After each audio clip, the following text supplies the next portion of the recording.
You awaken not to the soothing sound of birdsong or the gentle warmth of sunlight, but to the harsh voice of an overseer barking commands in a tongue so familiar it echoes inside your skull like the toll of a bell. The air is still dark, soaked in the dusty haze of early dawn. Your eyelids flutter open reluctantly, crusted from sleep, but you dare not keep them closed a moment longer. In ancient Egypt, the day begins long before the sun shows its face. You are a slave, and your time is never truly your own. You're lying on a bed of rough straw spread across the packed earth floor of a cramped mud brick hut. The straw is coarse, dry, and crawling. Fleas bite at your ankles. Your back aches from sleeping on the same flattened bundle for weeks, maybe months. The scent of sweat, urine, and smoke clings to the thatched ceiling, mingling with the thick odor of human proximity. There is no ventilation, no window, just a small opening in the wall, through which only the most reluctant breeze passes. The walls themselves sweat with yesterday's heat, holding onto it like a slow-burning fire. You shift your weight to sit up and immediately regret it. Your shoulders feel as if someone had pounded them with stones, and your arms ache with the weight of yesterday's labor. Your knees crack as they straighten, though you're barely 20 years old. You glance around in the dimness, and in the flicker of a dying oil lamp, you make out the silhouettes of others' bodies, strewn like fallen timber, one upon another. Some are still sleeping, others sit silently, blinking into the gloom, resigned to the rhythm of a life they cannot change. Children whimper in the corner. A mother hushes them softly, not with tenderness, but out of fear that noise may carry to the wrong ears. The floor is cold, not pleasantly cool, but biting a dampness that seeps up through your soles. You reach for your only possession, a piece of linen cloth that once might have been white. It barely covers your thighs. It reeks of mildew and sweat, but it is yours. Some slaves don't even have that. Around you, others begin to rise. The shuffling of feet and murmurs of the waking soon fill the silence, yet no one speaks freely. There is no room for conversation, no time for warmth. Here, even speech is rationed.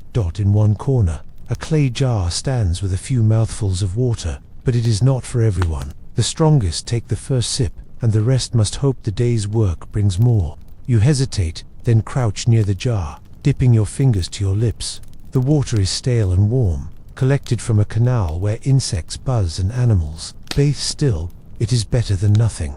This is your morning ritual, if you're fortunate. If not, it's a dry start under the dry sun.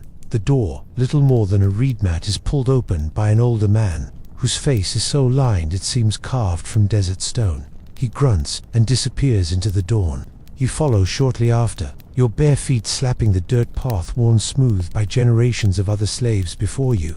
The chill of the night still lingers in the air, but it won't last long. The sun is coming, and with it, the heat, the labor, the lashes. Your stomach growls, but you know better than to complain. Food is rare, and breakfast is a concept for nobles and priests, not for those like you, born to serve and suffer. Behind you, the mud brick hut stands small, almost invisible against the same colored ground. It is not your home, it is your cage, built hastily with straw and mud. Patched unevenly, it can barely keep out the cold wind at night, or the sun's fury during the day. Rats scurry through its cracks. Scorpions hide in its corners. You dream sometimes of real walls, cool, painted, and blessed by priests, but those are dreams you've learned to forget upon waking. The hut doesn't care if you live or die, and neither does the world outside it. As the eastern sky begins to glow faintly orange, you walk in silence toward the worksite. Others join you, some limp, some cough. One carries a limp child on their back, still too young to swing a hammer, but old enough to fetch water. You all walk without speaking. There is no conversation, no joy, no planning, only the rhythm of your breath and the knowledge that this day will be like all the others, full of pain, ruled by fear, and ended only when the stars return and you are dragged back to that same bed of straw in that same mud brick tomb. You are a slave, and today has only just begun. The walk to the worksite is long, and while your body moves out of habit, your mind drifts to a cruel reality that never leaves you. You are not a citizen, not a subject, not even fully considered a person. In ancient Egypt, the society around you is divided by wealth, blood, and divine privilege. Pharaohs rule as gods on earth, nobles manage estates like kings, priests commune with the gods, scribes write the laws, and soldiers carry them out. And then, at the very bottom, barely above animals in the social order, are the slaves. That's where you belong. Not by choice, not by crime, but by the accident of your birth. You weren't captured in war or punished into servitude. You were born into it. Your mother was a slave, so you are too. Your value was counted the day you could walk and carry. You were never given a name that carried meaning or memory, only something practical, easy to shout across fields or chisel onto a clay inventory. You are not taught to read or write. You're not meant to. Education is a privilege for free people, especially scribes, whose ink holds more power than any whip. In legal terms, you are property. You can be traded, sold, lent, or gifted like a jar of beer or a goat. If your master dies, you might be inherited by his son or buried with him to serve in the afterlife. The scrolls and steles that record laws don't mention your rights because you don't have any. If you're hurt, you suffer. If you're mistreated, you endure. If you disappear, no one comes looking. Your life belongs to someone else, and so will your death. You don't live in the city. Not really. The cities Memphis, Thebes, Heliopolis are for the living gods, the governors, the merchants, and scribes. Their streets are lined with stone and shaded by tall buildings with courtyards filled with music, incense, and food. You're allowed near them only when your labor is needed, carrying stone, sweeping streets, hauling grain. But you may not enter the temples unless commanded. You may not step onto noble land unless summoned. And if you look too long at a priest or scribe, you risk a lash across the face, or worse, your tongue cut out. You're surrounded by beauty you'll never touch. The walls of temples are covered in scenes of gods and kings and triumphs. The perfume of blue lotus flows from market stalls. You'll never shop at gold glints from the jewelry of women who don't know your name, even if you've drawn their water for years. And in the eyes of the law, all of this, from stone walls to flesh and blood, is more valuable than you. Sometimes, you hear whispers of other slaves who tried to escape. One ran across the desert, hoping to reach a nomad camp. Another tried to swim across the Nile in the night. Their stories never end well. One was caught and beaten to death in front of a crowd.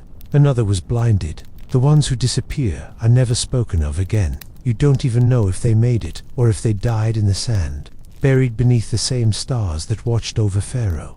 The priests say Pharaoh is the living Horus, a divine being, part man, part God. His blood is sacred, his commands, eternal, and it is Pharaoh, they say, who decided your station in life. If you serve well, they promise, you may be reborn into a higher place in the next life. But if you disobey, if you rebel, your soul will be eaten by Amit, the devourer, and lost forever. Whether you believe that or not doesn't matter. Enough slaves do. Enough are scared. Enough comply. You walk with your head down, not because you're tired, but because you've been conditioned to. You don't speak unless asked, because voices are dangerous. You work for the state, or the temple or the estate, not because you chose to, but because that's your existence.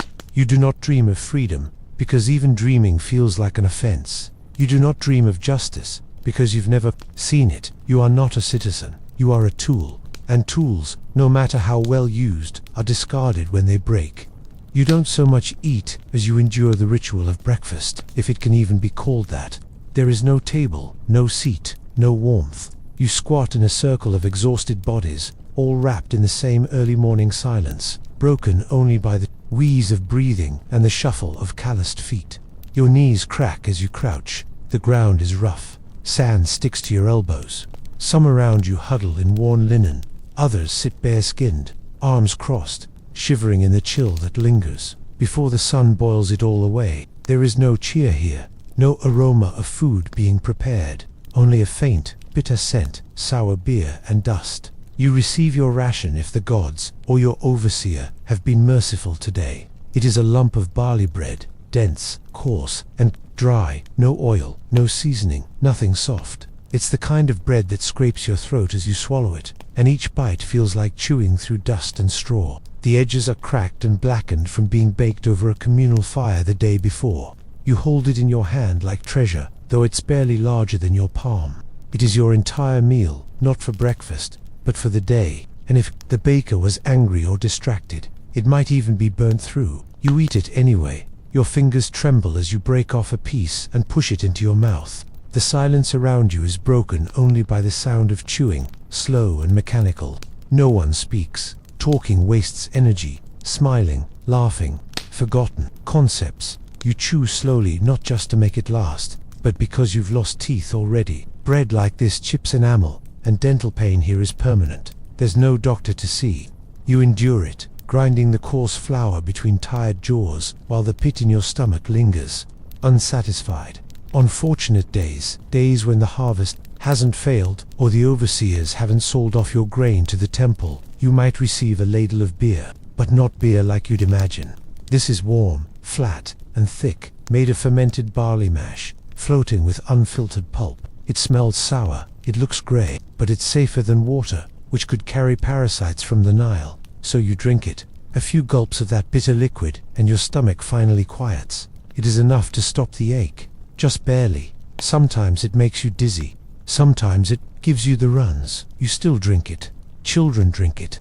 Even the elderly slaves, trembling and thin, sip it with their cracked lips and hollow eyes. But those are the lucky mornings. On others, there is nothing. The grain ran out. The priest forgot you, or the scribes moved the ration lists again. You wait in the cold and receive only a look, a grunt, and silence. Your fingers brush the empty pot, already scraped clean by those before you. There's nothing left, not even crumbs. You sit anyway, hoping, not out of hope, really, but routine. Hunger is a part of life now, like breathing or walking. You've learned not to complain. The last man who raised his voice was struck across the face with a copper ladle. His blood mixed with the mashed dot. There are no second helpings, no meals saved for later. You eat what you get, when you get it. The idea of choice, of taste, of pleasure, those are for nobles. You've heard rumors of what they eat. Roasted goose, glazed in honey, figs split open and drizzled with date syrup, golden bread stuffed with spices and sesame seeds. They dine in courtyards with palm fronds above their heads. You eat with your knees in the dirt. Sometimes you don't eat at all. You wonder how it must feel to eat when you're not starving, to stop because you're full, not because there's nothing left. And yet, there is still danger. If you are caught hiding food, hoarding a crust, or eating from the grain piles near the temples, you're beaten. Not yelled at, beaten. You once watched a boy your age lose a fingernail for sneaking a spoonful of lentils. It turned black and never healed. Another slave stole a date and was whipped until he couldn't stand. His back peeled for weeks. They say the gods punish greed, but here you're not greedy, just desperate. Still, you learn the rules. Eat fast, ask nothing, thank no one. By the time the sun crests the edge of the eastern hills, your meal, if you had one, is gone. There's no digestion, no rest. You stand slowly, stretch your aching spine, and prepare to walk. Not to the market, not to worship, but to the field, the quarry, the water trench, whatever labor the day demands. Your stomach grumbles again, but you push the sound down. You've learned to forget hunger. You've learned that breakfast is not a beginning, it is just a delay. The real appetite, the one that gnaws at you daily, is never fed, and neither are you. Asterisk, the sun is barely above the horizon when the overseer's voice splits the morning air. It's not a greeting, it's a bark, a command, a warning. You know that tone. It means the work has begun, and so must you. There's no time to stretch, no moment to gather strength. Your body, barely nourished, still aching from yesterday's toil, must respond immediately. One wrong move, one lagging step, and the whip might find your back before your feet find the path. You're marched out with dozens of others. Some are younger than you, some are old, nearly broken. All wear the same expression, flat, exhausted, resigned. You glance at them, but see no comfort. Just more evidence of what you are. Labor, disposable and replaceable. No names are called, just hand signals and grunts that point you toward today's assignment. Yesterday, you hauled limestone blocks. The day before, it was dredging irrigation ditches. Today, it's the fields. You almost feel lucky, almost. But the fields are not quiet green pastures. They are open, exposed plains of cracked earth and reed-bound borders, stretching endlessly, under a sky that offers no mercy. There are no trees, no shade, only the occasional flutter of an ibis overhead, too high to care what happens below. You're handed a hoe, not a new one, not sharp, just a battered stick with a bronze tip that's half bent from use. The handle is splintered. It digs into your palms. You say nothing. The work begins with the rhythm of a funeral drum, slow, heavy, and final. You bend low, swing the hoe, break the earth, stand, move forward, and repeat, again and again. Your spine throbs, your hands burn. Sweat forms quickly along your brow and soaks your thin linen in minutes. But this is only the beginning. The sun isn't even high yet. The real heat hasn't arrived. This cruel morning warmth is only the warning. By midday, the world becomes white. The light is no longer golden. It blisters, a cruel fire from the heavens. The sand reflects it upward into your eyes. You squint, your vision blurry, but you cannot stop. No one stops. The overseer patrols with a rod in one hand and a rope in the other. You've seen him use both. A man collapsed last week, fell right into the grain trench. He wasn't helped. He was dragged to the side and left under a sack until he could move again. Some say he never did. You didn't ask.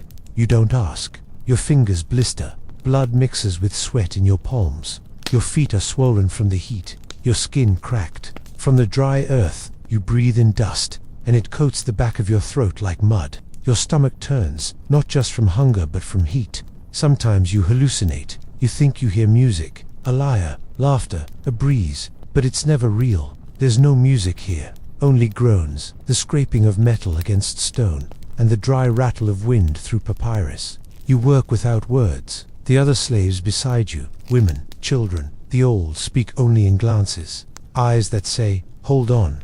Eyes that say, don't stop. You feel them near you, not as friends, but as shadows. Together, you form a moving line of suffering, inching across the earth like ants dragging boulders. You dream sometimes, not at night, but here, mid-labor of water, clear water, cool water, a pool surrounded by shade. You've never seen it, not really, but your mind clings to it as a dying man might to breath. Eventually, the sun tilts west. The light grows softer, but the air stays hot. The earth stays hard. Your muscles twitch from exertion. And finally, after hours, after what feels like a year pressed into a day, a whistle sounds. It's not a release, it's a shift. You trade your hoe for a sack, a basket, or a water jar. New tasks, new pain. There is no end to the work, just changes in its flavor. You lift the basket onto your shoulders. It's heavier than it should be, but you say nothing. You always say nothing. There is no such thing as privacy in your life, not even for a moment. From the time you rise to the time you collapse back into the dirt, your every movement is observed, not with curiosity, but suspicion. The eyes that follow you don't see a person, they see a potential problem. You are a risk, a tool that might break, a servant that might defy. You feel their gaze like the heat of the sun, constant, oppressive, and burning through the thin veil of your dignity. The overseers watch from raised wooden platforms, shaded by awnings woven from reeds. They rarely move, but their presence is heavy, like vultures perched above the dying. Their eyes scan for hesitation, for slowness, for anything that might be called disobedience. You learn quickly to never scratch too long, never pause to wipe your brow for more than a heartbeat, never look in their direction. Even fatigue is interpreted as defiance. To look tired is to look weak, and weakness invites the lash. But it's not just the overseers. The priests watch too. Not all of them wear gold-trimmed linen and walk barefoot through temples. Some serve their gods with ledgers and inventories, watching the grain you carry, the bricks you shape, the tools you return. They mark down every sack, every shovel, every breath of labor. They speak rarely, but when they do, their words are cold, final, and sharp as obsidian. If a basket is short by even a handful of barley, you are summoned and questioned. There is no presumption of innocence. The gods, they say, see all, but the priests make sure nothing escapes them first. Even your fellow slaves watch you, not out of malice, but fear. If you steal, they might be punished. If you speak out, they might be implicated. If you try to escape, they might be forced to help track you down. And if you say the wrong thing to the wrong person, in the wrong tone, the whisper might find its way to the overseer's ear. Then it is no longer just your burden. You've seen what happens when suspicion lands on a group. All are punished equally, starved, beaten, made to work through the night. So no one risks it. Everyone watches everyone else. Silence is not just survival, it's safety. At night, even in your own corner of the hut, you feel it. The weight of eyes, real or imagined, pressing down on you. You sleep lightly, too deeply, and you might be accused of laziness, too restlessly, and you might be suspected of hiding something. Sometimes you wake and find the boy next to you staring, not with hatred, just with the same hollow fear in his eyes that you feel in your chest. You're all in the same cage, and cages breed paranoia. Even dreams feel dangerous now. The rules shift constantly. One day, laughter is allowed. The next, it's punished. One day, you're told to carry the bricks in pairs. The next, alone.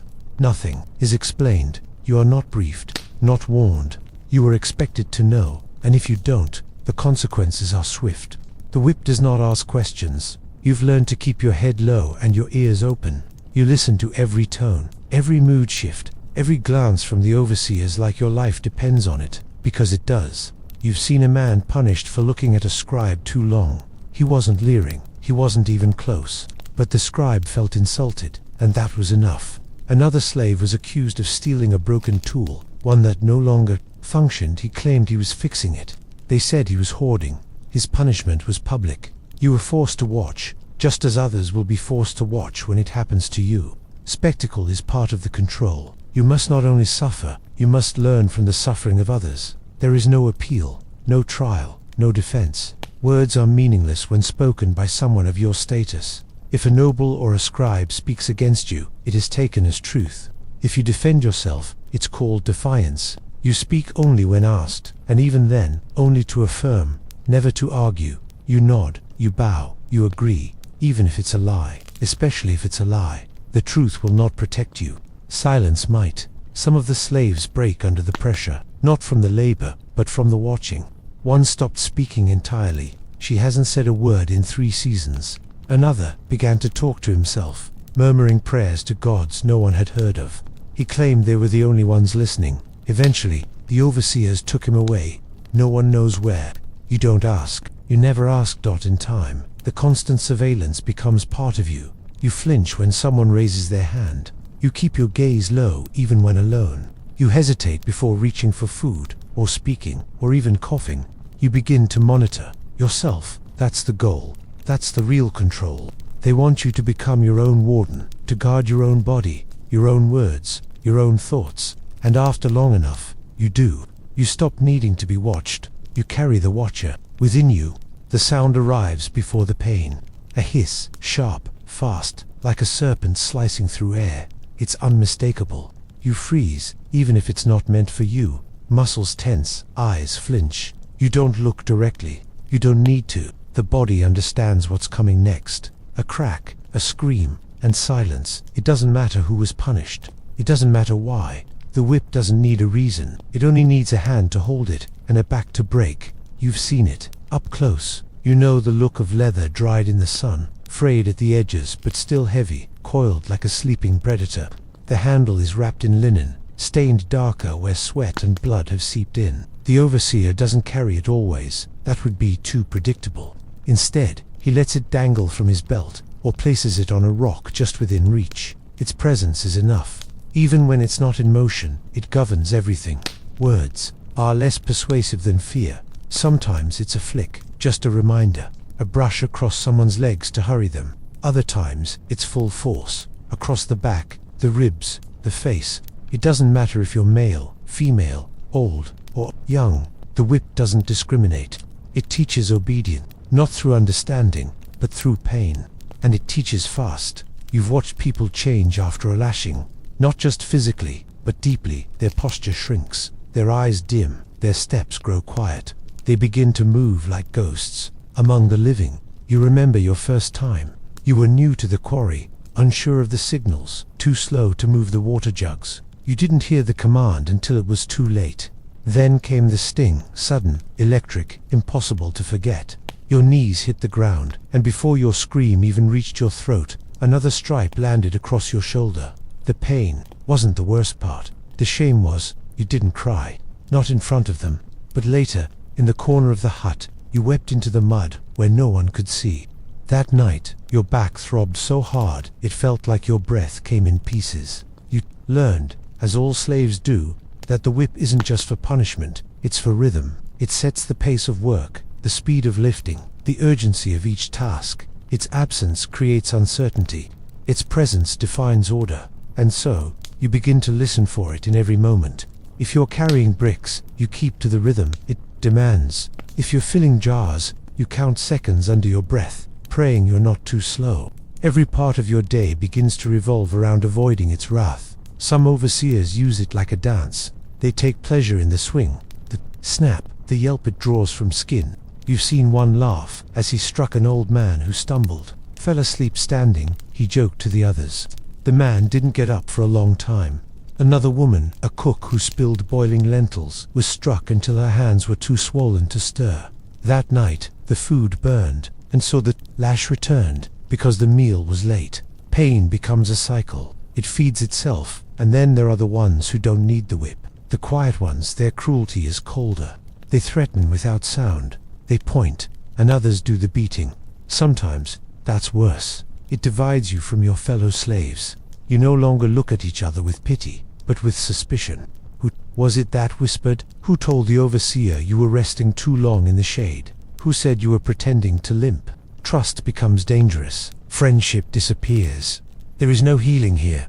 No salves and no bandages. If your wounds fester, you tie strips of cloth around them. Hope the flies don't burrow in. Infection is common. So is scarring.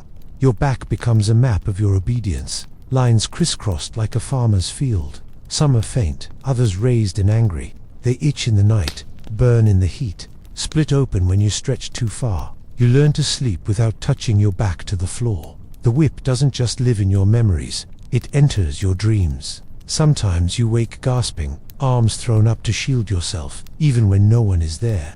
Other nights, you dream you are the one holding it, and that terrifies you more. Because in those dreams, you feel powerful, respected. You understand why they do it. You see how control, once tasted, becomes addictive. That realization clings to you, makes you sick, because it means that, maybe, if the tables were turned, you too might raise your hand, but you are not them. You never will be. And yet, you carry their mark on your skin, your soul, your silence. You don't speak about the whip. You don't warn new slaves. What would be the point? Everyone learns eventually. Some faster than others, some only once, others again and again, until they can no longer stand. And still, the work continues. The sun rises. The lash swings. And you go on. Because in this world, under this sun, pain is the only language that is truly understood. The whip is not an exception. It is the rule. A constant shadow at your heel, ready to fall without reason, without mercy, without warning. And you, just like everyone else here, have learned to live beneath its sting, even as part of you quietly dies under it. Pain becomes part of you, not as an intruder, but as something that lives inside your body, like your heartbeat, like your breath. It is not sudden. It does not scream. It hums, a dull, constant ache in your joints, your back, your legs. Every step you take reminds you of yesterday's labor. Every movement calls attention to a muscle that never quite healed.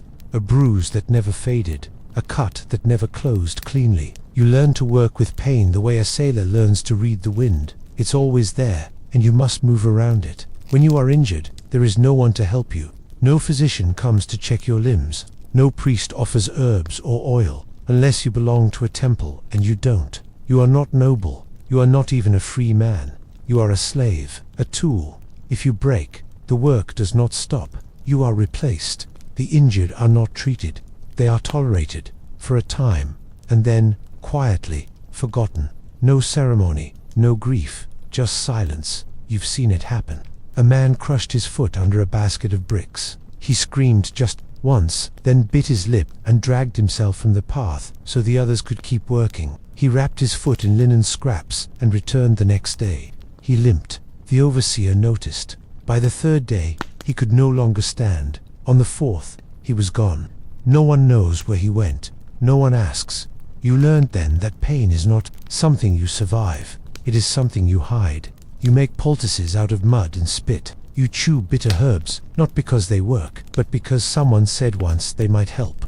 You tie your wounds with frayed cloth or strips torn from your only tunic. When the heat makes your cuts fester, You scrape them open with a sharpened reed and hope that draining the pus will bring relief. Sometimes it does, sometimes it makes things worse. Either way, you go back to work. The sun does not pause for your agony. The fields do not feel pity. The stones do not care that your hands are raw. You keep going because there is no alternative. Rest is a luxury reserved for the dying, and even that is brief. If your hands cannot lift, you use your shoulders. If your knees tremble, you press them into the ground and crawl. Your worth is measured by motion. If you move, you are still useful. If you stop, you are nothing. Night is not rest. It is stillness filled with ache. You lay on your side because your back is torn.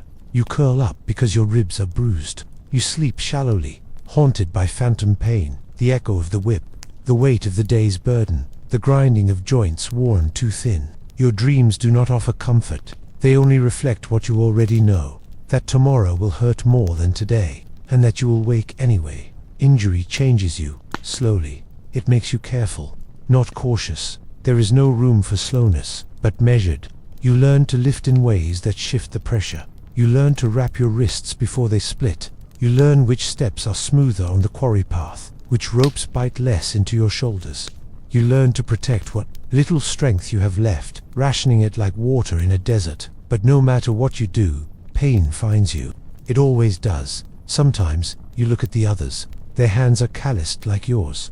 Their arms bear the same cuts, the same burns from carrying hot jars, the same bruises from stumbling under a load too heavy. You recognize the limp in the older man's walk. It's the same one you're starting to feel. You see the swollen knuckles, the bent spine, the permanent squint from too much sun. You realize that no one heals here. You only accumulate more injuries until you cannot bear them anymore. There is no pity, not from the overseers, not from the priests, not from the gods. If you offer a prayer to Imhotep, the healer, it is whispered while working, never aloud. The gods are for the rich, the temples are for the powerful. You are dust beneath their sandals. You serve the divine by building their monuments, not by receiving their mercy.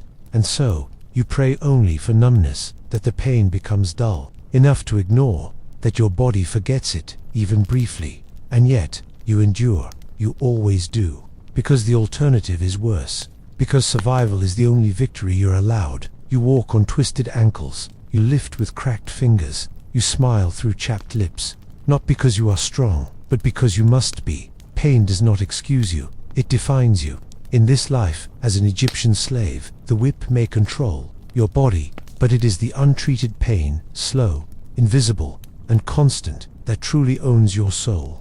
Ownership is a word that holds no meaning in your world. You own nothing. Not your tools, not your clothes, not your bed, not even your name. If someone more powerful decides to take it, you came into this life with only your breath, and even that feels borrowed. When you were assigned to the estate, or the quarry, or the construction crew, everything you touched, every basket, every jug, every inch of ground you walked, belonged to someone else. You were simply allowed to exist beside it. Your tunic, if you have one, was handed to you by another slave, not as a gift, but as an issue.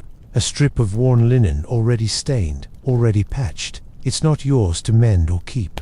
If it tears beyond use, they may not replace it. If it's taken from you, you cannot demand another. If the master's son sees it and decides it looks better on him as a rag, it's his. That is the rule. Ownership flows uphill, never down.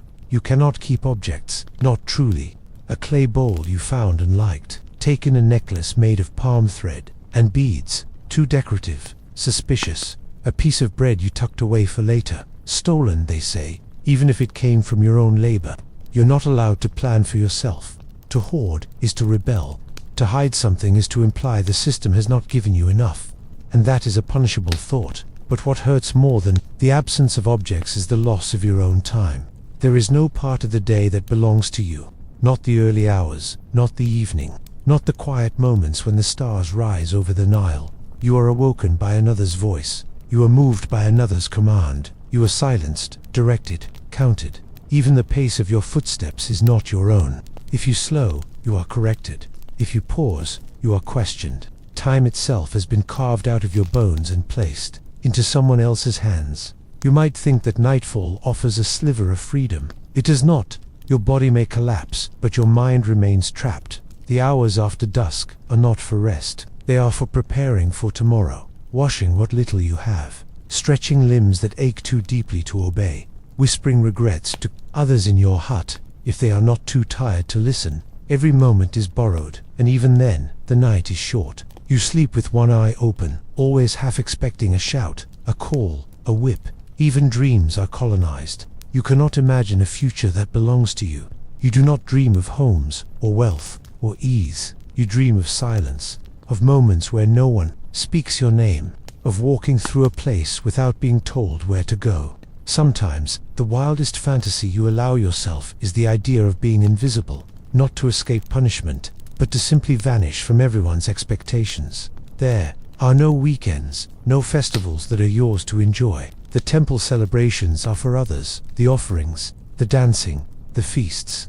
You may catch a glimpse from a distance, hear the music as you carry stone past the procession, but you are not a participant. You are not even a guest. You are part of the background, the servant who cleans afterward, the one who lifts the canopy while the high priest walks beneath it. You are time's shadow, never its master. Some slaves are permitted brief hours to visit family, but even that is conditional. Permission must be granted. It can be revoked at a whim.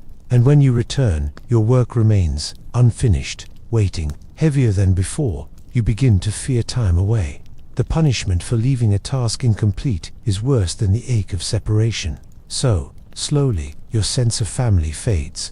You become a creature of the moment, never looking too far ahead or behind. There's a ritual you perform without realizing it. Every evening, you trace the outline of your own hand in the dirt, just for a second, not because it changes anything, but because it reminds you you're still here, still alive, still possessing at least this moment, this tiny gesture. But even that is fleeting. The wind erases it. A footstep crushes it. By morning, your presence has been wiped clean, as if you were never there at all, and yet, you carry on, not because of hope, but because time no longer feels like yours to lose. You've stopped measuring life in days or seasons. You measure it in commands, in meals served, in lashes avoided, in bricks lifted. Your calendar is carved into your back, not painted on a wall. You survive each hour, then the next. You forget what it was like to expect anything beyond that. You no longer ask for more, just less pain, less weight, less watching. But even that, too, is not yours too. Request. Because here, in the empire of the pharaohs, where gods walk in gold and the Nile blesses the land, your time is not sacred. It is not yours. It belongs to someone else. And like everything else in your life, your hands, your name, your silence, it can be taken without a word. Asterisk. You begin each day with the quiet dread that today might be your last, not because of death, but because someone stronger, faster, or more obedient might appear in your place. In ancient Egypt, as a slave, you are not a person to those above you. You are a number, a back, a body in motion. And if that motion falters, if it slows even for a moment, there are dozens behind you waiting to take your place. The machine of empire never stops, and neither can you. You learn this early. Perhaps it begins with the disappearance of someone beside you. You don't hear anything unusual, no argument, no punishment. One night they are there, sharing your cramped hut, snoring softly. The next morning, their sleeping mat is empty. You glance at it, but you say nothing. That is the unspoken rule. Never ask questions, because deep down, you already know the answer. They were replaced, quietly, efficiently, as if they never mattered at all. And then comes the new one, taller, younger, eager to prove himself. He works quickly, without complaint. The overseer watches him approvingly, sometimes even with something like pride. You try to keep your pace, but your shoulder still burns from last week's strain. You don't show it, of course. You grit your teeth. You move. You lift. But in your mind, you wonder, am I next? The anxiety never leaves. It clings to you, silent and invisible, even in sleep. Every yawn is a risk. Every stumble feels fatal. If you drop a jug or trip on a stone, your eyes dart instinctively toward the overseer. You wait for the signal, the grunt of dismissal, the wave of a hand that tells you your usefulness has ended. And even though it doesn't come that day, it might tomorrow, or the next. The system thrives on that fear. It does not threaten you directly. It doesn't need to. It simply makes you aware that you are not essential. The grain will still be harvested. The bricks will still be laid. The pharaoh's tomb will rise whether you are there or not. That awareness haunts every task. It steals the joy out of every small victory, every moment of rest. You do not celebrate finishing your shift. You only breathe easier knowing you've survived one more day. Sometimes, you try to remember a time when you felt secure, when your place in the world felt steady.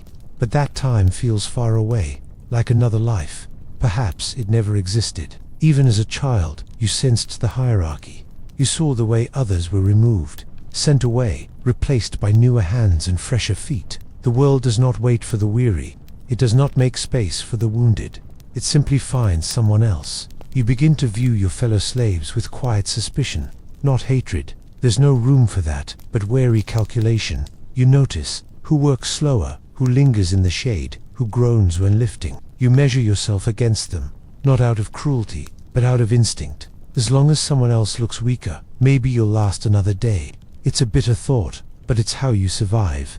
Mercy, here, is a liability. Even loyalty is a risk. There are no true friendships among the desperate. You cannot carry someone else's load without exposing your own fragility. You cannot defend someone without drawing attention to yourself. Every act of kindness must be weighed against the possibility that it might cost you your place. And in a world where your only possession is your labor, that's not a price you can afford to pay. There are no promotions, no rewards, no raises. The best you can hope for is not being noticed. If the overseer forgets your name, if your face blends into the background, that is a blessing. You become a shadow, quiet, constant, unremarkable. That's your survival strategy. But even shadows can be cast away when the light shifts, and the replacements never stop coming. Captured from wars, born into bondage, traded for grain. They arrive with wide eyes and strong backs, still untouched by the years of toil. You hate them a little, not because they did anything wrong, but because they remind you of who you used to be, of how easily you, too, were once chosen to replace someone else, and how easily it will happen to you again. So you wake each morning and do the only thing you can, endure. You push your body harder than it wants to go. You bite your tongue, you hide your pain. You do not hope for freedom, you hope to last. Just one more day, one more shift, one more chance to remain. Because in this world, being replaceable is not just a possibility, it is a constant, quiet sentence written into the core of your existence. Loneliness isn't just something you feel, it is something you are given, assigned to you like your daily labor. It wraps around your days like your rough linen tunic. It clings to your skin. No one hands it to you directly, but it is there, always, in the way people avoid each other's eyes, in the long silences between orders, in the way the huts go quiet at night, filled with breathing but devoid of laughter. This isn't accidental. It's by design, because slaves who feel connected to one another might begin to dream, and dreams are dangerous. You are surrounded by people and yet profoundly alone. You share space with dozens, sometimes hundreds, yet each of you lives within a shell, hardened and sealed. You eat beside them, sleep near them, work shoulder to shoulder, and still, it feels like a long echo chamber, everyone speaking into themselves. Words are few, trust is rarer, and friendship, if it ever blooms, is as fragile as a desert flower, easily trampled by the boot of survival. The system makes sure you are too exhausted to connect. Every ounce of energy is spent on survival, lifting, hauling, grinding, obeying. There is no time left for stories, for sharing, for reflection. And even if there were, what would you say? What could you risk? That you're tired, that you wish for another life, that you miss your mother's voice. These are not safe thoughts. And so you swallow them, you bury them like forbidden relics deep in your chest. Even families are not sacred here. Husbands are separated from wives, children from parents. You may know the name of your child but not where they are. A mother might see her son in the distance assigned to the temple gardens, but they are not permitted to embrace. Affection is a currency you're not allowed to spend. Too much of it, and the masters might see a bond forming. Bonds lead to loyalty. Loyalty leads to resistance, so they keep you apart. Sometimes, in the early morning before the overseers arrive, someone hums a song too old to trace, perhaps something from a grandmother long gone. It lasts for only a few moments before it fades. No one claps, no one joins in, but in that moment, you feel less alone.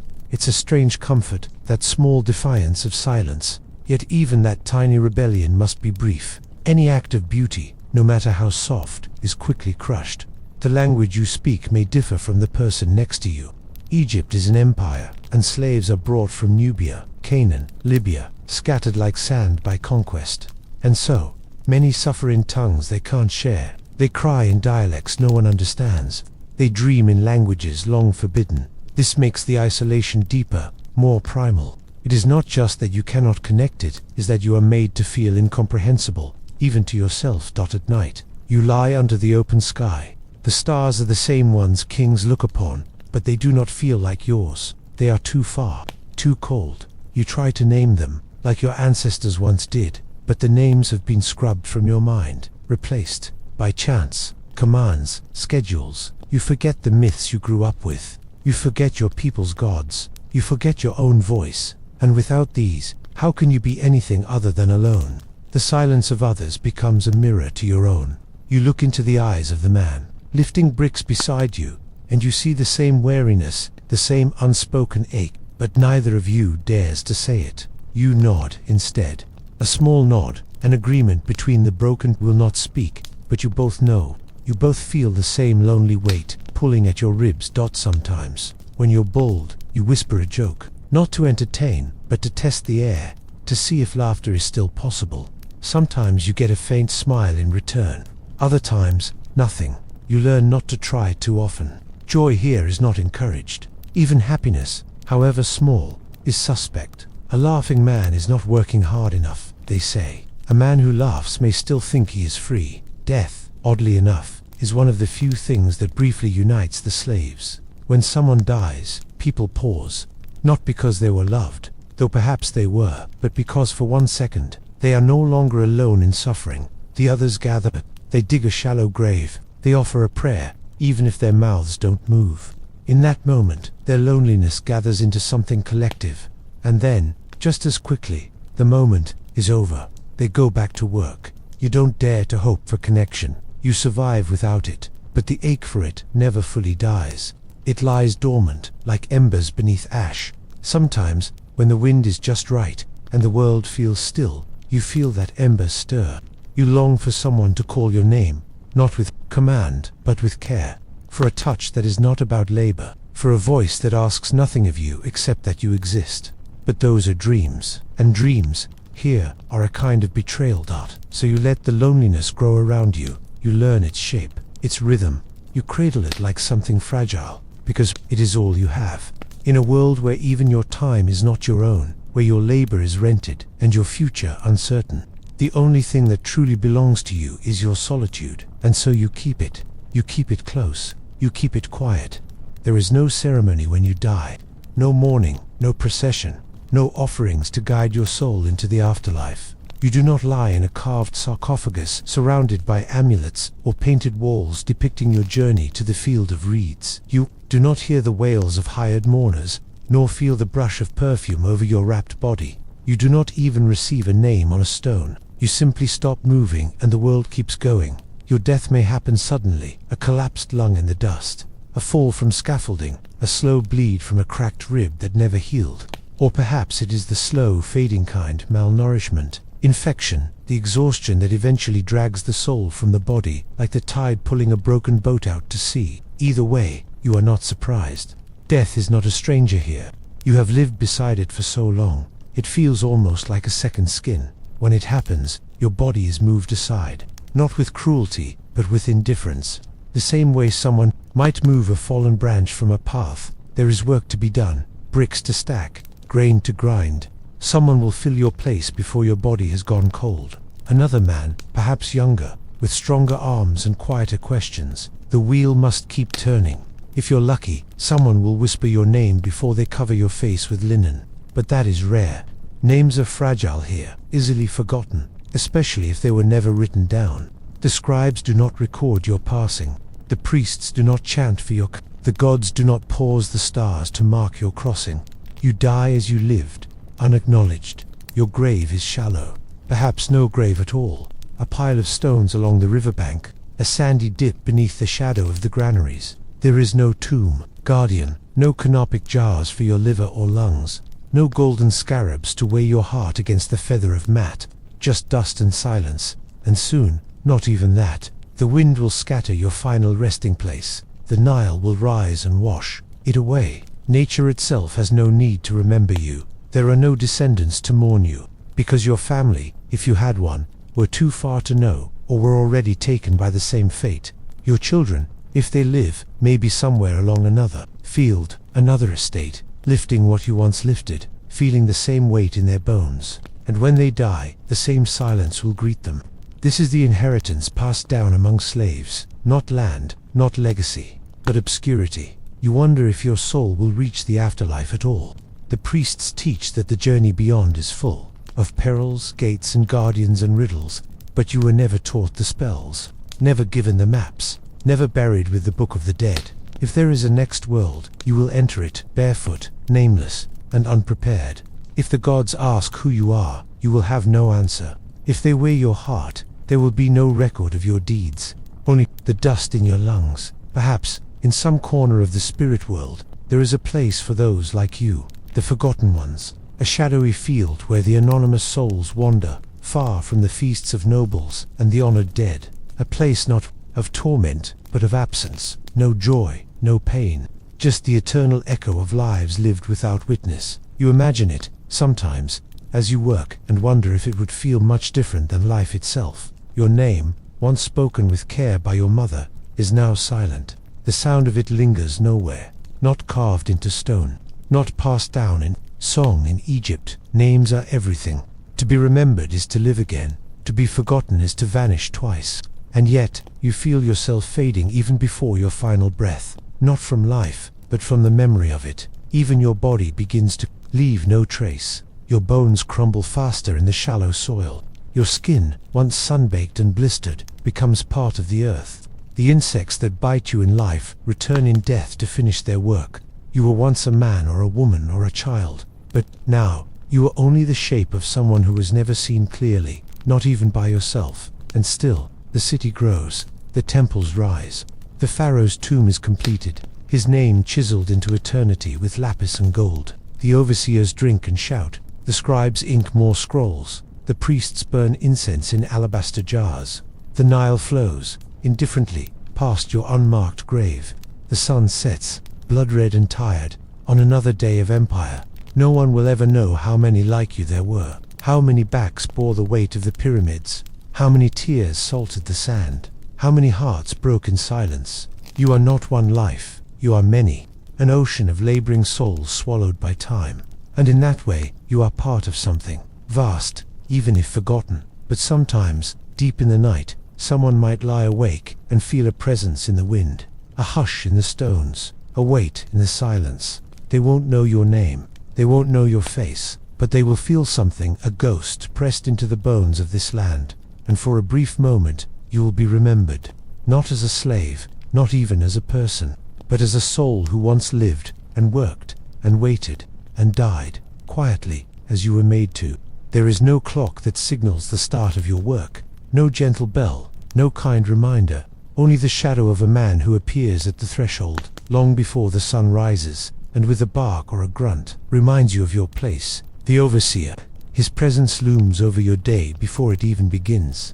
His authority is absolute, not because it is earned, but because it is permitted.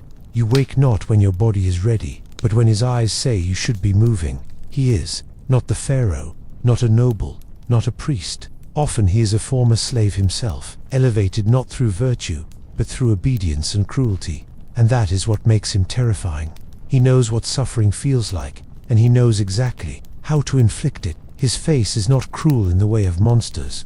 It is calm, collected, methodical. There is something worse about that. You don't know what he is thinking, and that's the point. Every movement you make is watched. You may think you're working hard, you may believe your pace is enough, but it isn't about your perception, it's about his. And if he decides your work is lacking, it doesn't matter how tired you are, or how much your muscles ache. He doesn't see your pain, or if he does, he sees it as proof you still have more to give. You lift until your arms tremble, and still, he says, faster. The whip doesn't need to crack for its presence to be felt. It hangs at his side like a coiled reminder, like a serpent always ready to strike. Most days, the mere threat of it keeps everyone in line. You've seen what it can do, the stripes it leaves on a friend's back, the way it tears through linen and flesh alike. The sound of it haunts your sleep, and worse than the pain it causes is the silence that follows. No one helps, no one looks, because to care is to risk. There is no appeal, no justice. If the overseer accuses you of slacking, no witness will defend you. No one dares. His word is final. You may try to explain that your leg is swollen, or your stomach is twisting with hunger, but he hears only defiance. Even silence is dangerous. If you do not answer quickly enough, he may take it as mockery. You learn then to speak when spoken to, and only in the right tone. Always apologetic, always small. He controls more than your labor. He controls your rations, your rest, your punishment, your survival.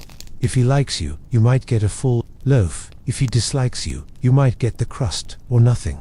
There is no system here, only moods, whims. You learn to read his face better than you ever read the stars. The squint in his eye, the slump of his shoulders, the twitch in his hand, they become your weather. Even your name can be stripped from you. The overseer often calls you by a number, or worse, by nothing at all. Just a wave of his hand, just you. This erodes you. Slowly, you begin to forget who you are.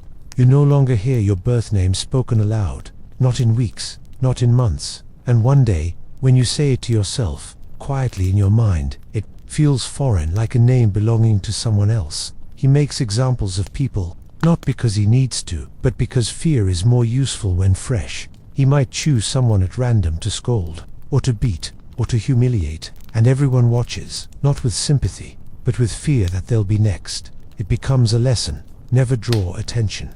Never stand out. Be invisible, and maybe you'll survive. And yet, you need him. That's the paradox. In this brutal world, the overseer is the only person who can speak on your behalf to the higher-ups. He might petition for better tools or longer rest if it suits his interest. He is your gatekeeper to small mercies, and so you must walk a line, not just obey him, but appease him. You must smile when you're dying, thank him when he lets you rest, bow when he walks by, because sometimes the absence of cruelty feels like a gift. You imagine, sometimes, what would happen if he were gone, if he fell sick, if he disappeared. But that thought brings no comfort, because there is always another waiting to take his place. The cruelty is not just in him, it is in the system. It breathes through the structure itself, a 1,000-year machine fueled by fear, sweat, and silence. He is just one gear in a wheel that has been turning since before you were born. There are moments, rare and strange, when you see something human in him. A sigh when no one is looking, a glance at the sky. Perhaps he, too, is trapped. Perhaps his cruelty is learned, not born. But those thoughts are fleeting.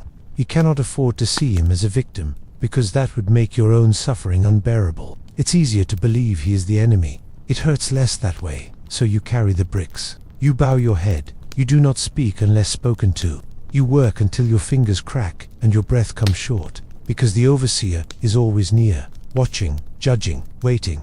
And in this world, to anger him is to vanish into the sand, into the silence, into the long unremembered past. In ancient Egypt, the sun was not just a source of light, it was a god, Ra, the ever-watching eye, the celestial master who rode across the sky in a golden boat each day. But for you, a slave working the endless fields or quarrying stones, in the valley, the sun is not divine, it is an enemy, relentless, merciless, a searing eye that burns not with wisdom, but with punishment. The day begins before Ra even crests the horizon, but you feel his approach. The air grows heavy with heat long before the light arrives. Even in the early dawn, the dust already sticks to your sweat. Your tunic clings to your back, and your feet find no coolness in the sand. The Nile glistens in the distance, but it offers no relief. You are not allowed near it, not without orders, not without permission.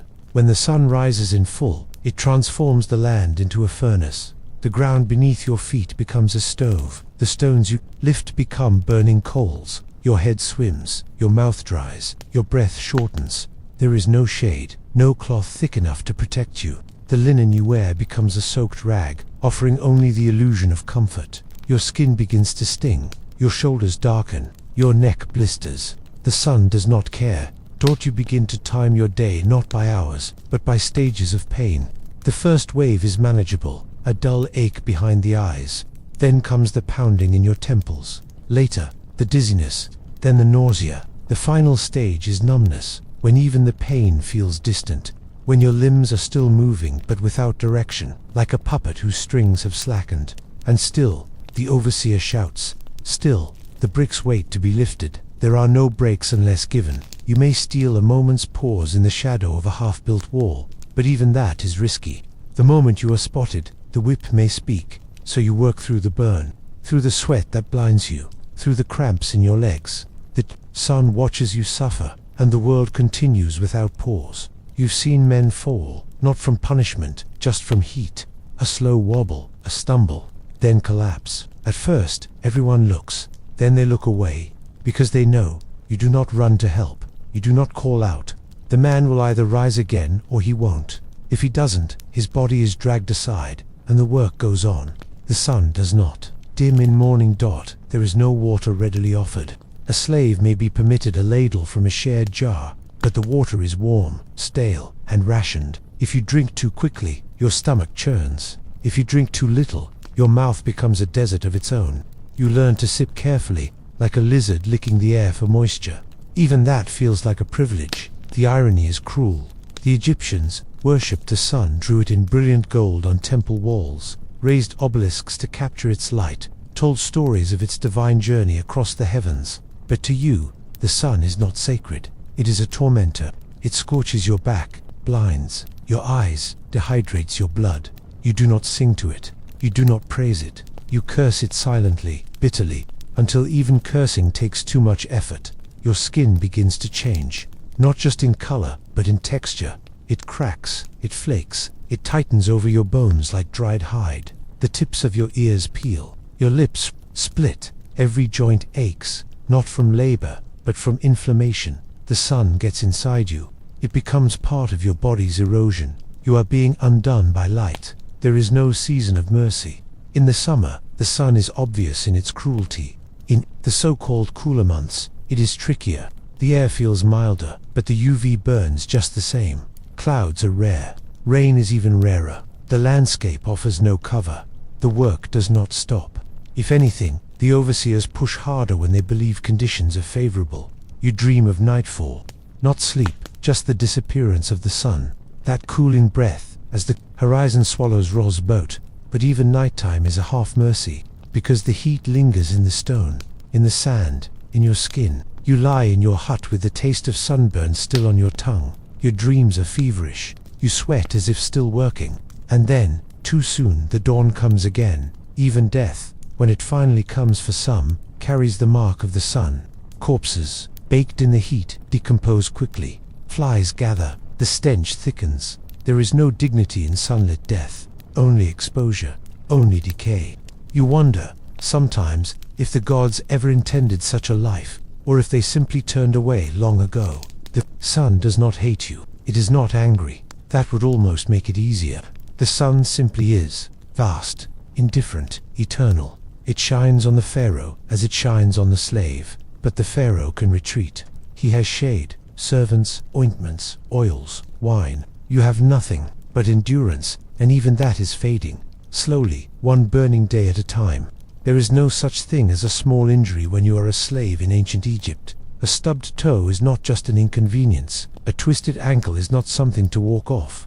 A cut from a jagged stone, a scrape from a wooden beam, or a bruise from the overseer's stick, these are not minor things. They are beginnings, the start of a chain reaction.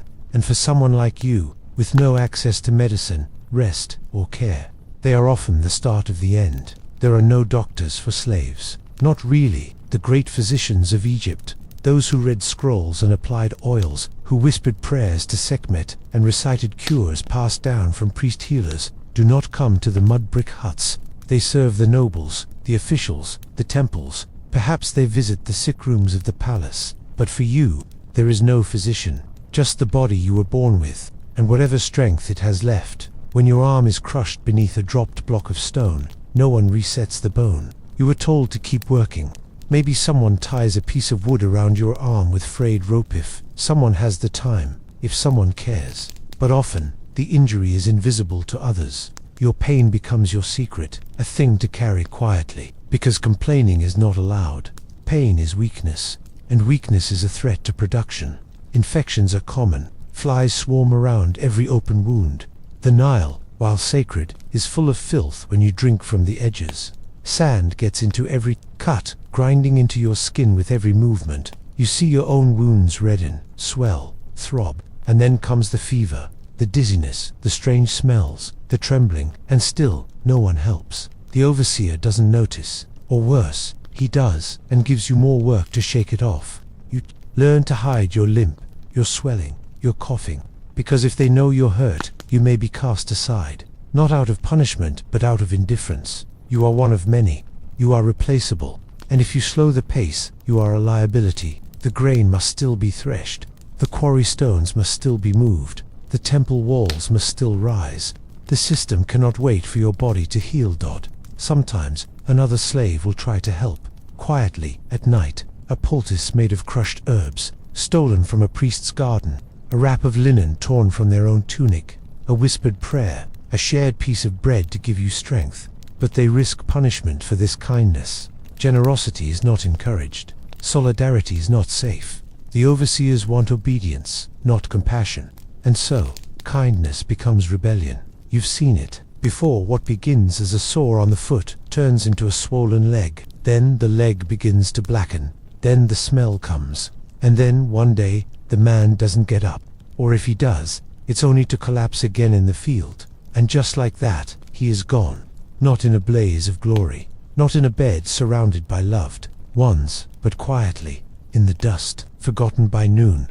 There is no time to grieve, no time to reflect. His tools are passed to another. His spot in the workline is filled. His name, if anyone remembered it, is already fading. You do not speak of him aloud. It's better not to. Death is constant. It walks beside you. To give it a face, a story, a name that only makes the fear stronger. So you learn to let it pass through you, like the hot wind from the east. The temples speak of resurrection, of the afterlife, of the journey into the field of reeds. But that journey was never meant for you. The scrolls, the spells, the magical amulets, they are for the elite. For the pharaohs, the priests, the scribes. You, with your fractured ribs and infected hands, will not be embalmed. You will not have your heart weighed by Osiris. You will return to the earth as namelessly as you came into it. Sometimes you wonder if death would be a kindness, to no longer feel the sting of heat, the ache of swollen joints, the sharp breath every time you twist the wrong way. But even that thought is dangerous, because life, however painful, is all you have, and the body, even broken, is your only vessel. You do not long for death, you simply wish it would wait. The strongest slaves do not last long, not because they are weak, but because they are used the hardest. The ones who lift more, move faster, get chosen for the worst jobs, and so they burn out the quickest. The smart ones, the quiet ones, try to pace themselves. They pretend to be average, they blend in, but even then, a stone out of place, a wrong step, a sharp corner and the end begins. In ancient Egypt, greatness is measured by monuments, tombs, gold, but beneath every block of granite is a story never told, of a man or woman who bled, limped, broke, whose injury was not a wound, but a sentence, a slow, quiet erasure. And you carry this knowledge in your body. Every pain, every twinge, every moment of silence, it's a reminder. You are always one misstep away from disappearing. Punishment in ancient Egypt wasn't hidden behind closed doors. It wasn't a private affair. It wasn't about reform. It was about control and spectacle. And if you were a slave, your pain didn't belong to you. It belonged to the system. Every crack of the whip, every scream, every drop of blood was meant to teach a lesson, not just to the one receiving it, but to everyone watching, including you. There is no warning. One moment, the day is crawling forward like all the rest, filled with dust, labor, and heat. The next, a sharp shout pierces the stillness. A worker has stumbled, slacked, spoken out of turn, or perhaps he did nothing at all. It doesn't matter. The overseer's word is enough. And just like that, the work stops, not to rest, but to watch, because when one is punished, all must observe. He is dragged to the center of the work site, not gently.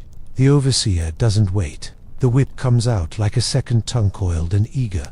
The man is pushed to his knees, his arms held behind him by two others too afraid to disobey. You don't dare look too long, but you also don't dare look away. You stare just enough to understand what happens to those who falter. The first strike is the loudest, not just the sound, but the silence that follows. Everyone hears it, everyone feels it.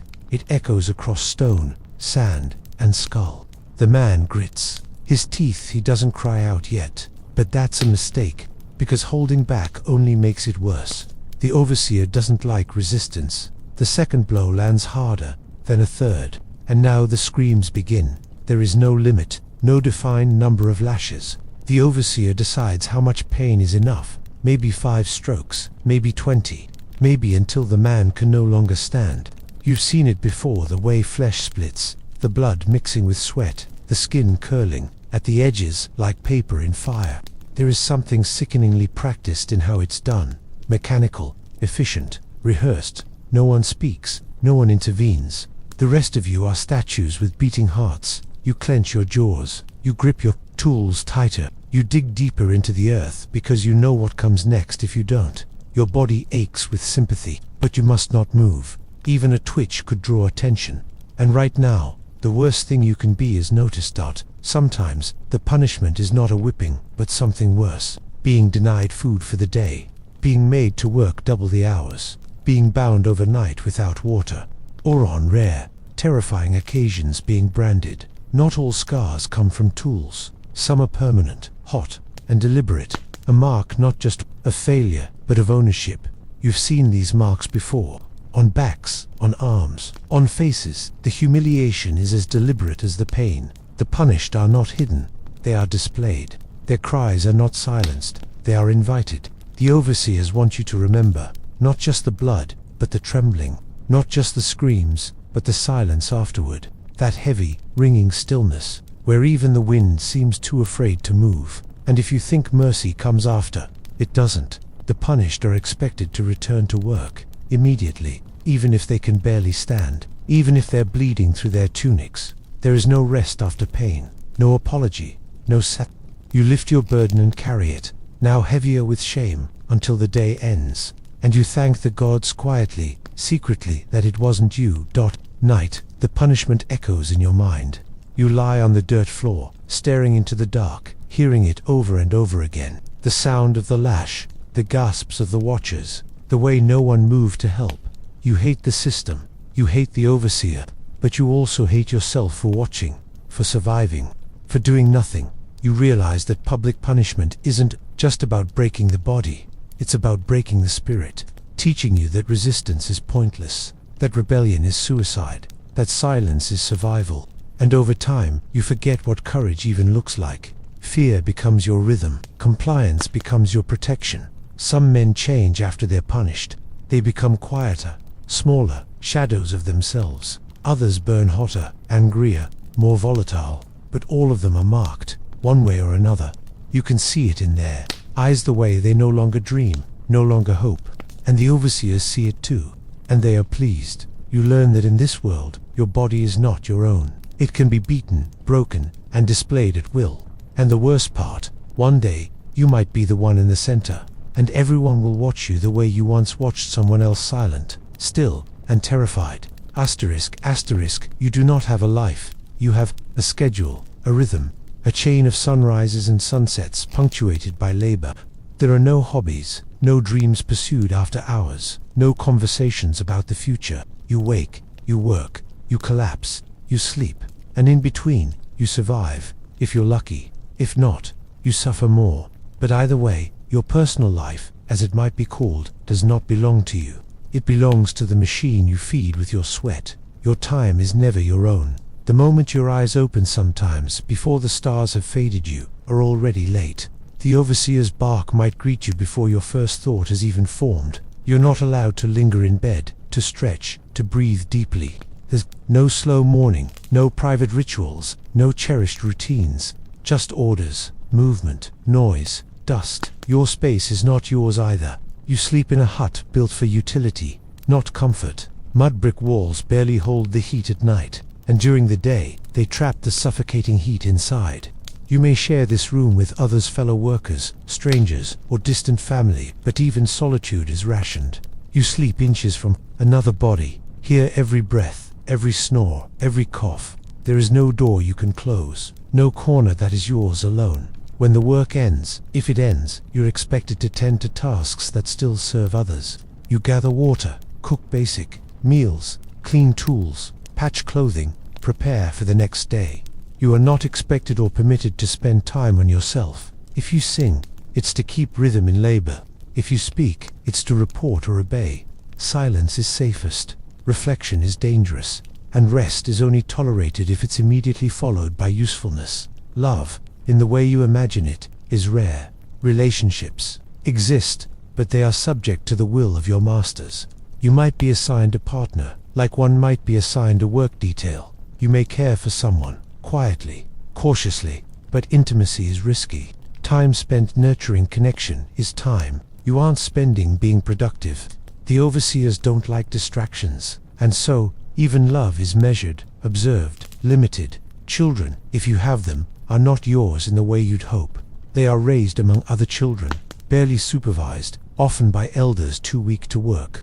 When they are old enough to carry weight or fetch water, they become tools workers like you. You may not be there when they fall asleep. You may not be there when they cry. You cannot promise them safety, or freedom, or anything beyond the moment, because you don't own your own life. How can you shape theirs? There are no celebrations that center you. The festivals of Egypt, the great public holidays to honor the gods, are not for the slave. You may be allowed to watch from a distance. You may be expected to build the structures, erect the banners, prepare the food for others, but you do not feast, you do not dance, you do not drink sweet wine or wear colorful linen. You are a backdrop, a moving piece in someone else's grand moment. If you fall ill, there is no quiet recovery, no warm bed, no one bringing you broth or tucking you in with care. Illness is an inconvenience to the system. You either recover while continuing to work or you are replaced. Your body is not treated with sympathy, it is treated with calculation. If it breaks, another will be found. The machine cannot slow for you, and it will not. You cannot read, you cannot write, you cannot record your thoughts in secret or pass a poem to someone you care about. Your language is spoken, not preserved. Your feelings are felt, not validated. You are not taught to reflect, only to obey. If you have stories inside you, they live in your mind alone, and slowly they fade, drowned by commands, repetition, fatigue. There are no private prayers. Religion is public and politicized. You may mutter to the gods, offer a silent plea to Hathor or Osiris, but the priests do not speak for you. The temples do not serve you. Your access to the divine is filtered through stone walls you built but cannot enter. You gave your back to their monuments, but your spirit remains outside their rituals. Your name is barely used. Overseers call you by numbers, by roles, by commands. Fellow slaves may whisper your name, but over time, even they might forget. You become him, or her, or that one. Identity dissolves. You are reduced to function. You dig, you carry, you cook, you obey. You breathe, but you do not live. Not in the sense that living usually implies. There are no secrets, no locked boxes, no journals hidden under floorboards. Anything you own, if you own anything at all, can be taken. A scrap of fabric, a bone tool, a small carved idol. If someone with power wants it, they will take it. If they don't like that, you have it, they will destroy it. The idea of privacy is the freedom to choose what to do with your time, your thoughts, your emotions. That idea doesn't exist. Over time, the boundaries between your inner world and the outer one blur. You start to believe this is all there is. That freedom is a dream you were never meant to have. That maybe this is what everyone endures, everywhere. The pain becomes background noise. The loneliness feels normal. The lack of joy stops surprising you. It all folds inward, quietly. Religion in ancient Egypt is everywhere. It's not just part of life, it's life. Every sunrise is the eye of Ra watching you.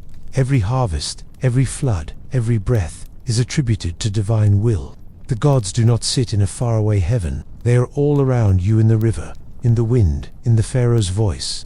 But for you, a slave, religion is not a source of comfort. It's a leash, a constant whisper in your ear telling you to obey, to suffer in silence, to never question. Your chains dot from your earliest memories. You are taught that your place in life is ordained. The cosmic balance of truth, order, and justice must be maintained. And you are part of that balance.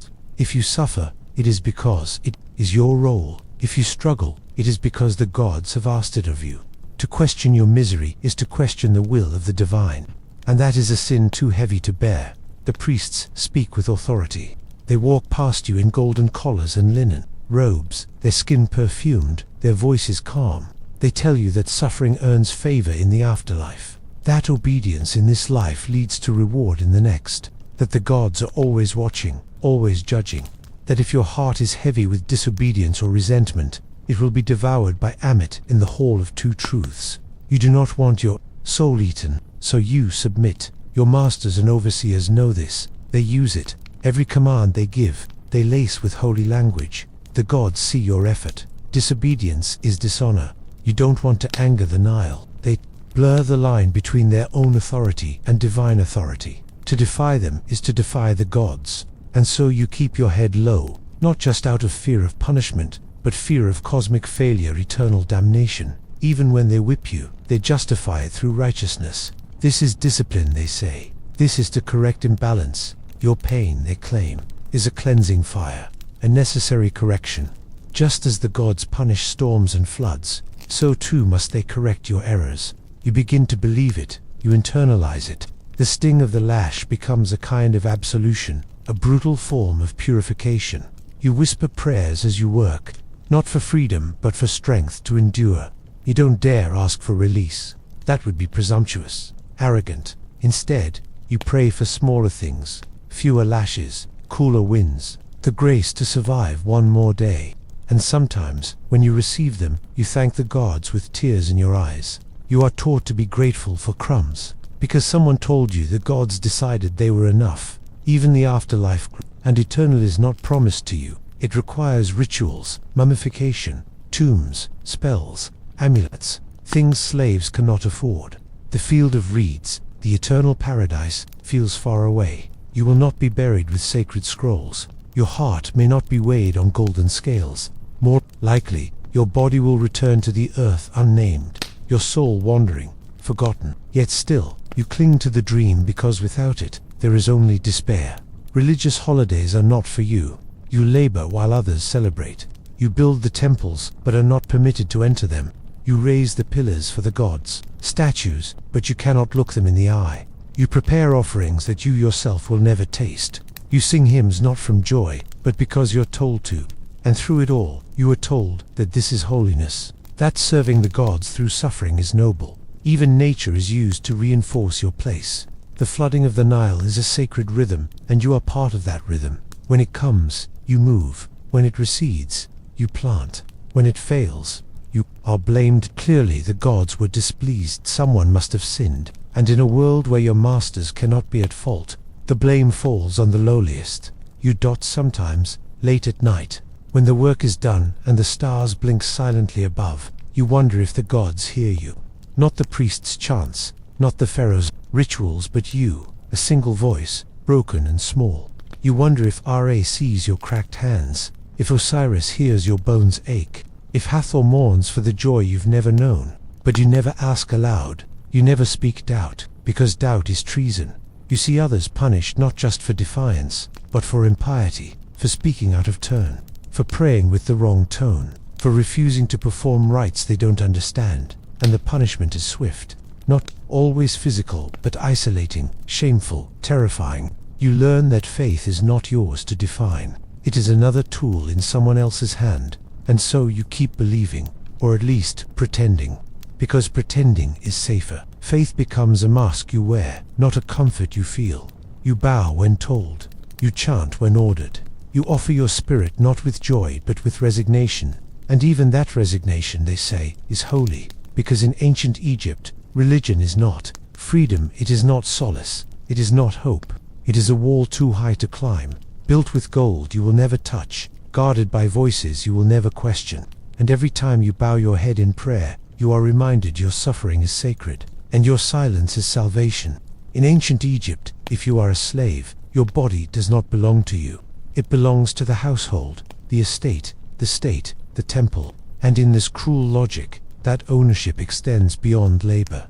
It reaches deeper into silence, into shame, into places you're never allowed to speak of. For the slave, there are no boundaries, no sanctuary, no consent, only expectation, only obedience. The abuse is not always called what it is. Sometimes it's described as service, sometimes as privilege. A woman forced into her master's bed may be told she's being elevated, given attention.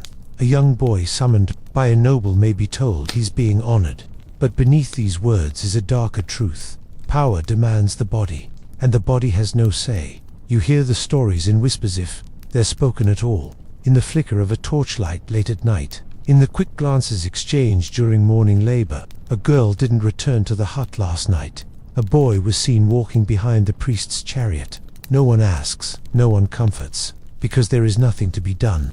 To speak it aloud would only confirm what everyone already knows, that even your skin is not yours to protect. There are no laws to defend you. The law exists for property owners, and in this world, you are property. If a master harms a slave, it is not considered assault, it is discipline, indulgence, or at worst, damage to an asset. There is no court that will listen to your cry, no priest that will hold your hand, no neighbor who will testify on your behalf. There is only survival. For women, the threat is constant. You may be chosen not for your strength or skills, but for your body. You may be sent to the main house, told to serve food or sweep a chamber, but you know what that can mean. And if you are taken, you cannot refuse. If you resist, you will be punished. If you comply, you are changed. Either way, you are not. The same pregnancy follows, sometimes quietly, without warning or preparation. There are no midwives waiting for you with clean cloth and warm hands. You give birth on the floor, alone, or with other slaves watching in fear. The child may live or not. The father, likely a man of rank, will not acknowledge it. And the child, if it survives, inherits your station, another slave, another link in the chain. For men, the trauma is less discussed but not less real. You may be used by those above you, not just for labor, but for pleasure, for control, for humiliation. Sometimes, the abuse isn't even physical, it's the threat, the suggestion, the hand that lingers too long on your back, that summons you, dread.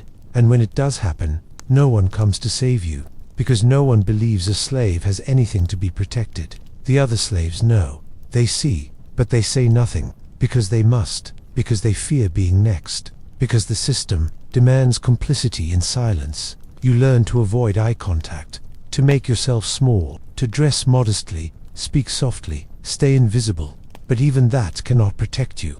Nothing can daunt sometimes. The abuse is ritualized. In temples, young girls may be chosen as offerings, their purity claimed in the name of gods they never chose to worship, their suffering disguised as sacred duty.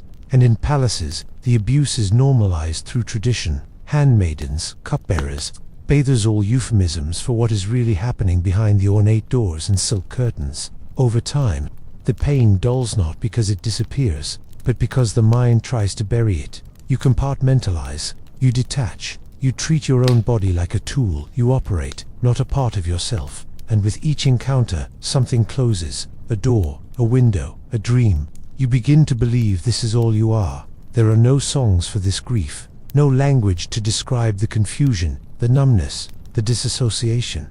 And so, it festers in the silence. You feel it in your stomach when you wake, in the weight on your chest at night, in the twitch in your muscles when someone raises their voice. You carry it everywhere, and yet you are expected to smile, to bow, to serve. Some die from the trauma, not from wounds, but from despair. They stop eating, they stop speaking, they drift away. Others become hardened, bitter, angry in a quiet way, but no one escapes untouched. Every slave in Egypt either endures this abuse or lives beside someone who does. And everyone learns the same terrible truth. Your dignity is not yours to defend. And perhaps the worst part is this: no one will remember. The records do not speak of the slave girl taken by the merchant. The temple scrolls do not mention the boy summoned by the high priest. History forgets what it refuses to see. And so your suffering vanishes into the walls you built, into the floors you swept, into the beds where you were never allowed to rest. Asterisk from the moment the sun crests over the palm-lined banks of the Nile, Your day begins, not with choice, but with motion. You rise not because you're rested, but because staying still is dangerous. The world expects your body to move. The overseer expects it. The state expects it. And the gods, you're told, expect it too. So you move. The concept of a job does not exist in the way you might imagine it. There's no 8-hour shift, no weekend, no reprieve. There is only the demand. Your labor bleeds into every corner of the day, sun up to sundown, and often beyond. You carry stones until your fingers bleed. You lift water jugs taller than your knees. You knead grain until your shoulders spasm. And even then, someone will ask for more. There is no finish line. Tasks do not end, they evolve. When you complete one, another takes its place. You cut papyrus, and then you bundle it. You sweep the temple, and then you polish the floor. You gather dung, and then you mold it into fuel. The work is not organized to be completed. It is organized to consume, and you are what it consumes. Your muscles never stop aching. There is no time for them to recover. Rest is brief, shallow, incomplete. You may sit down for a moment under the shade of a stone pillar, but even that stillness comes with guilt. You learn not to seek comfort. You learn to work through cramps, through blisters, through fatigue so deep it feels like a fever, because there is no other option. Sleep becomes another form of labor. You collapse into it, not drift. There is no winding down, no quiet reflection before bed, just unconsciousness, heavy, dreamless, as if your body shuts off like a tool being stored, and sometimes even that is interrupted by cries, by commands, by someone else needing more from you. Rest, like everything else, is rationed, conditional. Seasons change, but the work does not. During the harvest you move faster. During the flood, you build higher. In the drought, you dig deeper. And in the heat, the kind that bakes the sand, until it burns your feet through your soles, you are still expected to keep going. The Nile may rest, but you do not. The gods may slumber, but you do not. You are the heartbeat that cannot skip. Even on holy days, when nobles pause to offer incense or feast in honor of the gods, you labor. Someone must prepare the bread. Someone must carry the offerings. Someone must clean the blood from the altar stones. That someone is you. The gods are eternal. Your labor to honor them must be. You begin to lose track of time. Days bleed into each other. There are no markers to distinguish one from the next. You may remember a storm. You may remember a sickness. But you will not remember a good day, because there are none. There are only days when the burden is slightly less unbearable. Injury is not an excuse. If you limp, you still work. If you cough blood, you cover your mouth and continue. If your arm is too sore to lift, you use the other. And if both arms fail, someone else will be punished for your failure, because the work must be done, and someone must do it. Whether it's you or someone who looks just like you, whether you live or die, you are not taught to question this system. You are taught to survive within it. Older slaves will advise you not to complain, to breathe through your nose to avoid swallowing sand, to squat instead of kneel to save your knees, to never look an overseer in the eye. These are not life hacks, they are survival strategies, meant to help you keep working longer. Even your breath feels borrowed. You inhale not for yourself, but to fuel the next movement. You exhale not in relief, but because you must. Each lungful of air is taken between orders, between lifts, between sweeps. Breathing becomes another chore, one that reminds you you're still alive, not necessarily living, just not yet dead. And when the rare moment of pause comes, when your back is against a wall, when no one is calling your name, you don't know what to do with it. You look at your hands and wonder if they can do anything but labor. You listen to your thoughts and wonder why they're so quiet, because the work is so loud, so constant, so all-consuming, that without it, you're not sure what remains. This is your life, a string of unending tasks, tied together by obligation and fear. You don't work to live, you live to work, and even in death, you suspect your body will be used one last time, thrown into a pit, buried beneath the earth you once tilled. The world will move on, the work will continue, and someone else will pick up the shovel you dropped. Death is not an event for you. It is not rare, nor is it distant. It is not softened by ritual, not veiled in privacy, not made palatable by words like passing or rest. It is everywhere, so constant, so integrated into your days, that you barely flinch when it comes. If you are a slave in ancient Egypt, Death is simply part of the air you breathe. You see it first in the eyes of others. That strange glassy look, not terror, not pain, but absence. You see it when someone beside you stops working and does not start again, when their breath slows, when their head sags, and the overseer notices only long enough to curse the delay. No prayers, no last words, just a body that was once useful and now is not. No one stops the day to mourn. There are no funerals for slaves, no tombs with painted walls, no shabby figurines to serve you in the afterlife. When one of you dies, the body is dragged away, sometimes to a mass grave, sometimes not even that. Sometimes it is simply left in the sand until the sun finishes what the work began. Death is not sacred here.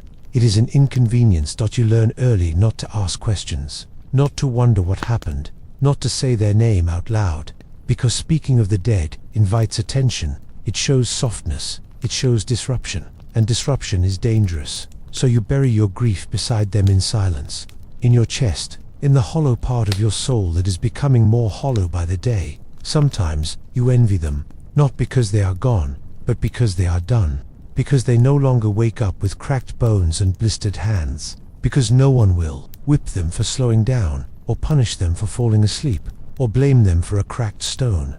Their pain has ended. Yours has not. The young die fastest, the old, slowly, the strong, eventually. No one escapes. You see it all. Heatstroke under the open sun, infections from untreated wounds, crushed bones from falling bricks, starvation when the grain runs low, sickness that spreads through crowded huts like whispers, quiet, invisible, merciless. You witness every kind of ending, and each one feels like a warning. You are not special, and yet life continues. The overseer shouts again. The work resumes. The day unfolds as though nothing happened, as though the person who died had never been there at all. No one records their name. No one sends word to family, because slaves do not have families, at least not in the eyes of the state. You belong to the household, not to yourself, not to each other. Sometimes death is used as a tool, an example. A slave beaten to death in front of others becomes a lesson in obedience. This is what happens when you disobey, they say, or when you speak, or when you stop working. The death is not tragic, it is strategic, designed to tighten the leash around the rest of your necks. You grow numb, not from cruelty, but from repetition. Death loses its drama. It becomes as ordinary as hunger, as ordinary as the sun. And still, you carry on. You step over bloodstains. You pass familiar huts that are now empty. You do not flinch when someone drops. You do not ask, are they okay? Because they are not. And neither are you.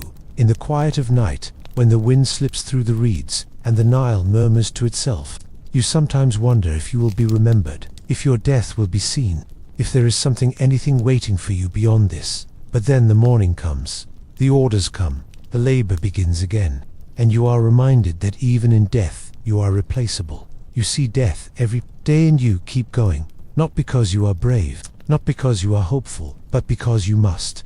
Because death, like life, is not yours to choose. It will come when it comes, and until then, you will keep lifting, dragging, scraping, kneeling, waiting for the day when your name fades into the silence. Asterisk, when the sun finally drops behind the flat horizon. It doesn't bring relief, simply changes the texture of your exhaustion. The heat fades, yes, but what replaces it is not rest. It's the heaviness of another day survived, a day endured without celebration. For the Egyptian slave, night is not a reward. It is a dim corner of suffering, quieter than daylight, but no less brutal. You return to your hut, or what remains of one. Is not a home. It's a shared space of cracked mud brick walls, flickering oil lamps, and the stale odor of unwashed bodies. You don't have a mattress, no bed, no sheets, just straw, piled in the corner or spread thin on the packed dirt, and even that is shared. If you're lucky, your limbs won't brush against someone else's in the dark. If you're lucky, you'll sleep without interruption. Your body is loud at night. Every bruise speaks, every blister pulses. You can feel your joints like exposed stones under the surface of your skin.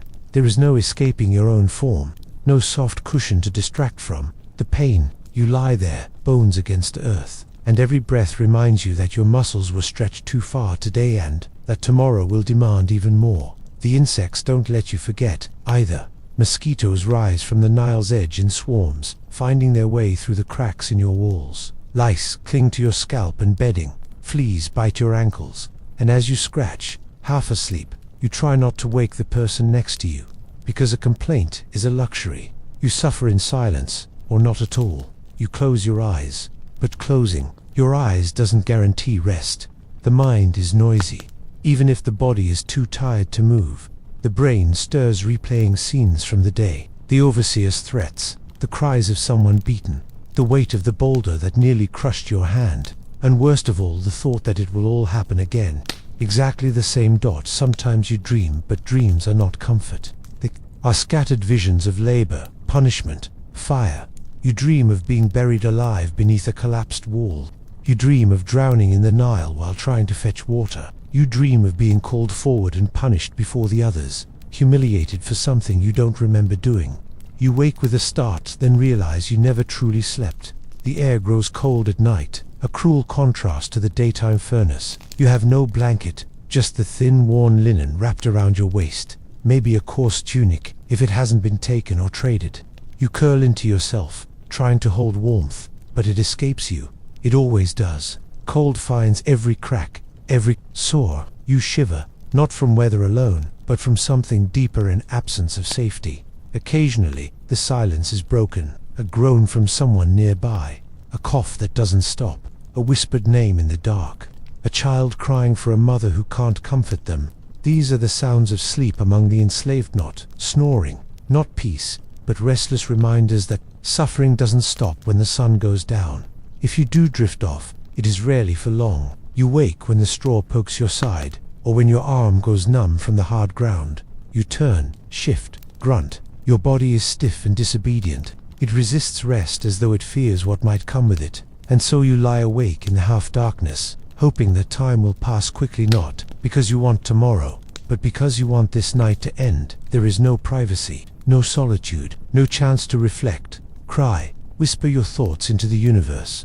You are always among others, always visible, even when you're at your most vulnerable. Sleep should be the one space where you're allowed to disappear, but in slavery, even your sleep is watched, shared, and interrupted. You've heard tales that the pharaoh sleeps under embroidered linen, lulled by harps and soft chanting. His dreams are said to be divine, messages from the gods. Yours are not divine.